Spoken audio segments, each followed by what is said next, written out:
जय हिंद फ्रेंड्स। आज हम लोग आए हैं एक वाइल्ड लाइफ के अंदर, और यहाँ पर जो पानी का जो तालाब है, जो ये छोटे छोटे लेक है, ये पानी के तालाब यहाँ पर भरपूर भरे हुए हैं। और ये एक ऐसा एक फार्मूला है जिस फार्मूला के लिए मैं बात करूँगा कि माँ नर्मदा की बहुत ही मेहर हुई है। और माँ नर्मदा की जो यहाँ पे जल यहाँ पे आ रहा है जिस कैनाल के अंदर, तो उस कैनाल से ये लोग जब लाइट होती है तब ये छोटे से छोटे जो लेक हैं वो सब के अपने अपने प्राइवेट लेक हैं, और प्राइवेट लेक ये लोग पानी का इसके अंदर बहुत ही संग्रह कर लेते हैं। और जब भी उसके खेत खलिहानों के अंदर जब भी पानी की ज़रूरत होती है तभी ये पानी यहाँ से वहाँ तक पहुँचाया जाता है। और वैसे के 5 किलोमीटर 10 किलोमीटर तक यहाँ से सब लाइन दबी हुई है। और मेरे जो किसान भाई है उसके खेत खलिहान वो भी यहाँ से कम तकरीबन 5 किलोमीटर 7 किलोमीटर तक दूर दूर है, किसी के 2 किलोमीटर तक भी है। तो उन लोग ने सब ने लाइन लेके जाके वहाँ तक ये सब पानी पहुँचाते हैं। आगे आइए, आपको मैं ये लेक की एक खूबसूरती भी बताता हूँ कि किस तरह की खूबसूरती है यहाँ पर। ये आप जो ये बड़े बड़े घास देख रहे हैं, वैसे ये घास है ना वो कुछ काम के नहीं है, क्योंकि यहीं पर भी ये जो ज़मीन है ये ज़मीन भी इतनी फलद्रुप ज़मीन ये नहीं है।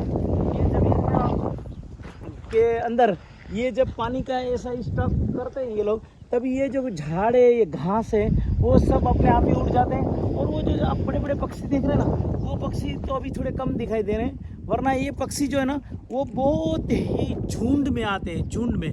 तो वो पक्षी है वो बड़े बड़े, ये तो कुछ इतने बड़े नहीं हैं, फिर भी इससे भी बड़े बड़े होते हैं। और जब भी कुछ अगर खेत खलिहानों के अंदर जब फसल होती है तो ये फसल भी सारी ये लोग खा जाते हैं कभी कभी, तो ये भी दिक्कत है। लेकिन फिर भी ये जो किसान है वो बड़े दिलदार होते हैं और उसको कोई इतना खास फर्क नहीं पड़ता है, क्योंकि वो लोग गिनती करके ही चलते हैं कि ये तो कुदरत के सानिध्य में है। और वैसे भी जो आज के जो किसान हैं वो 101% वो कुदरत के ऊपर अधीन होते हैं, और कुदरत का जो उसके ऊपर जो मेहर होती है वो उसके ऊपर बहुत होती है। और क्योंकि ये इसको बोलते हैं कि ये धरती के जो पुत्र हैं किसान, उसी की वजह से ही आज पूरा जो ये दुनिया, पूरे लोग जो कुछ भी अगर खाना खाते हैं, तो अगर ये जो फसल जो नहीं उगाते होते हैं ये जो किसान लोग, तो पे कतई ऐसा नहीं होता। लेकिन खेडूत लोग बहुत ही मेहनत करते हैं।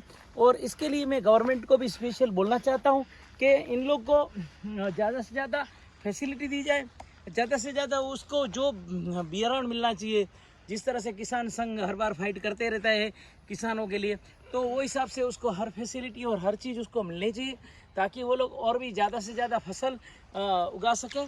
और उसके जो दूसरी कुछ फैसिलिटीज़ उसको मिलनी चाहिए, जैसे कि कुछ ट्रैक्टर है, खेती के और साधन हैं, वो हर चीज़ उसको अगर अच्छे से इजीली अगर मिल जाए तो वो हिसाब से उसको बहुत और फ़ायदा हो सकता है। और जब उसको फ़ायदा होगा तो वो अपने आप ही पूरे भारत देश को फ़ायदा होगा, और भारत देश से भी फिर एक्सपोर्ट भी बहुत बड़ा कर सकते हैं। और दूसरी बात ये है कि यहाँ पे कभी कभी क्या है, दाम है ना ऊपर नीचे बहुत हो जाते हैं, तो ये दाम भी एक अच्छे से मिले इन लोग को, तो ये बहुत ज़रूरी है।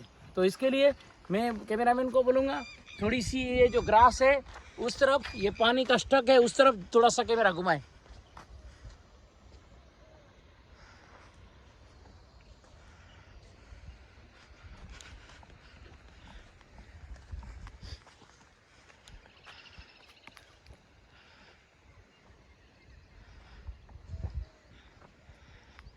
और ये जो जगह है कोई जन्नत से कम नहीं है यहाँ पर।